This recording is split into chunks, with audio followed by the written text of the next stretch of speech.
বিদেশি প্রতিষ্ঠানগুলোর সাথে যোগাযোগ করেছি, তাদের সহায়তা নিচ্ছি। আমরা তাদেরকে মিউচুয়াল লিগ্যাল অ্যাসিস্ট্যান্স, অর্থাৎ বাংলাদেশে যে ধরনের বিচার কার্য সম্পাদিত হয়েছে সেটার ভিত্তিতে বিদেশে যারা অর্থ পাচার করেছেন বা অর্থ আত্মসাৎ করে চলে গেছেন তাদের অর্থ কীভাবে জব্দ করা যায় সেই জন্য আমরা MLA মিউচুয়াল লিগ্যাল অ্যাসিস্ট্যান্স আমরা পাঠাচ্ছি। সেগুলো অগ্রগতি নিয়ে আমরা আলোচনা করলাম।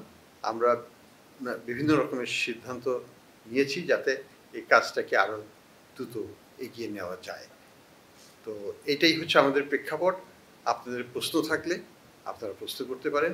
তবে আমরা একটা জিনিস বলি যে আমাদের যেটা একটা সিদ্ধান্ত হয়েছে যেটা গুরুত্বপূর্ণ, সেটা হচ্ছে যে আমাদের হাতে কিছু অর্থ জব্দ করা আছে, যেটা বিভিন্ন ব্যাংকে এই যারা পলাতক আছেন বা যাদের নামে বিভিন্ন রকমের অর্থ আত্মসাৎ এবং পাচারের মামলা আছে তাদের ডিপোজিট করা অর্থ সেগুলোকে আমরা জব্দ করা আছে।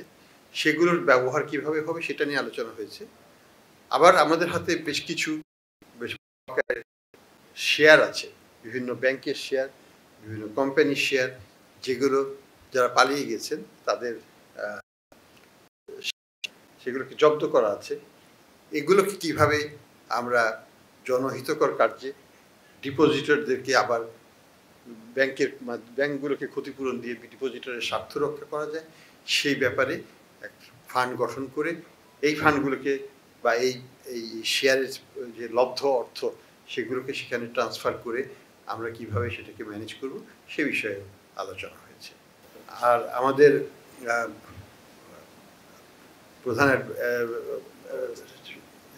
প্রধান উপদেষ্টা লন্ডন সফরে যাবেন, তখনও এটি বিষয়ে উনি কিছু তৎপরতা চালাবেন, সেই বিষয়টা নিয়েও আমরা আলোচনা করেছি।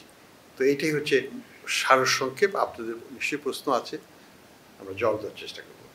না, অবশ্যই আমরা আইনগতভাবেই এটা করব, কোনো মতে আইনের ব্যত্যয় হবে না।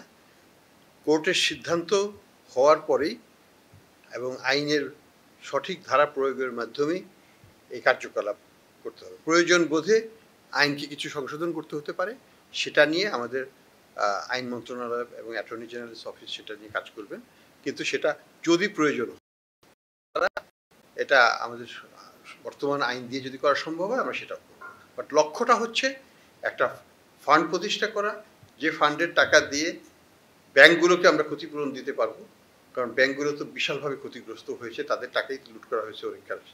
আর বাকি টাকা যেগুলো নন ব্যাংক রিলেটেড অ্যাক্টিভিটি, যেমন হয়তো সেটা দুর্নীতির মাধ্যমে টাকা অর্জন করা হয়েছে, সেটা ব্যাংকের সাথে সম্পর্ক নয়, ব্যাংকের টাকা দিয়ে হয়নি, সেই ক্ষেত্রে সেই ধরনের সম্পদ সেগুলো যেটা ব্যাংকের সাথে না, যেটা কোলেটারালাইজ না, সেই প্রপার্টিগুলোকে তখন সরকার তাদের আরেকটা ফান্ডে নিয়ে জনহিতকর কাজে সেটাকে ব্যয় করবে। কিন্তু সবই আইনগতভাবে করা হবে, আইনের বাইরে। দেখুন, আমরা জানি যে ইসলামিক ব্যাংক যেমন সবচেয়ে বড় ব্যাংক আমাদের, সেখানে বিদেশি বিনিয়োগকারী ছিল, ভালো ভালো বিনিয়োগকারী ছিল, কিন্তু তারা সব চলে গেছে, তারা বর্তমানে নাই, এবং সেই শেয়ারগুলো একই মালিকানাধীনই ছিল এবং সেটা এখন সরকারের কাছে এটা অবরুদ্ধ অবস্থা আছে।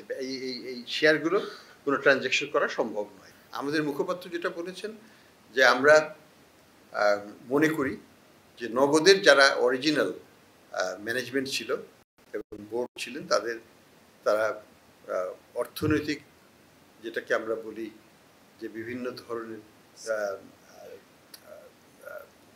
ম্যালফেশিয়াস, অর্থাৎ দুর্নীতি এবং এটার মাধ্যমে টাকা আত্মসাৎ করেছে, যার পরিমাণ আমরা জানি যে 650 কোটি টাকা মতো মানি ক্রিয়েট করেছে, যেটার এগেনস্টে প্রকৃত অর্থ ছিল না। দ্বিতীয়ত, তারা আমাদের যে সরকারের যে দারিদ্র বিমোচন কর্মসূচির অধীনে যে ধরনের অর্থ ট্রান্সফার করা হতো, নগদের মাধ্যমেই করা হতো শুধু, সেইখানে তারা প্রায় 2000 কোটি টাকার উপর তারা সেখানে আত্মসাৎ করেছে। এটা আমাদের বাংলাদেশ ব্যাংকের অডিটেও ধরা পড়েছে এবং এটা আমরা যে ইন্টারন্যাশনাল অডিট ফার্ম দিয়ে অডিট করেছিলাম সেটাতেও ধরা পড়েছে। তো আমরা মনে করি যে আমরা তাদের হাতে কোনো মতেই এই নগদের কার্যক্রম আবার ফেরত যাওয়াটা উচিত নয়, এবং যেহেতু কোর্টের একটা সিদ্ধান্ত হয়েছে আমরা এটাকে অ্যাপিল করেছি পূর্ণাঙ্গ কোর্ট বেঞ্চে, এবং এটা শীঘ্রই শুনানির ডেট দেওয়া হবে আমরা মনে করি যে তখন আমরা আমাদের পক্ষে রায় পাব। কিন্তু আমরা একটু শঙ্কিত যে এই সময়ের মধ্যে তারা তাদের পুরো কন্ট্রোল কিন্তু তারা নিয়ে নিয়েছে এই সিস্টেমে, অনেক যেটার উপর আমাদের হাত থাকবে না, কারণ আমরা আইনগতভাবে একটু অসুবিধাজনক অবস্থাতে আছি। মুছে দেবে বা অন্যভাবে এটাকে তারা ইনফিল্ট্রেট করবে, যেটা আমাদের কাজকে আরো কঠিন করে তুলবে। এটা নিয়েই আমরা শঙ্কিত। নতুন করে বড় কিছু ক্ষতি করার সম্ভাবনা হয়তো তাদের থাকবে না, কিন্তু নিজেদের স্বার্থে তারা এটাকে অপকর্মে ব্যবহার করবে।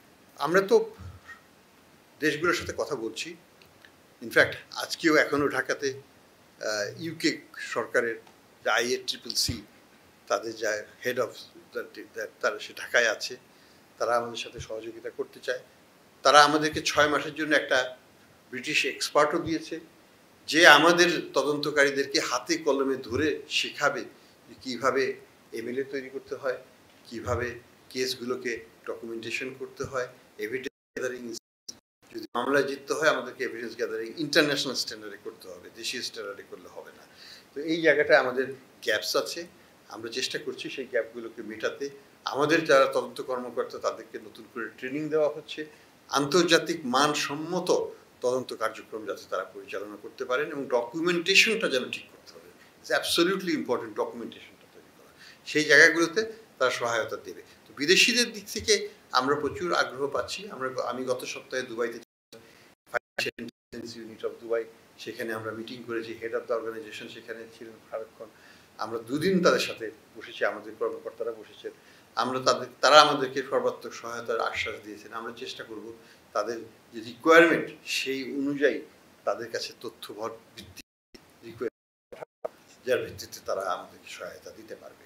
For more updates, follow us on Facebook, subscribe our YouTube channel, get the latest update on www.daily-sun.com.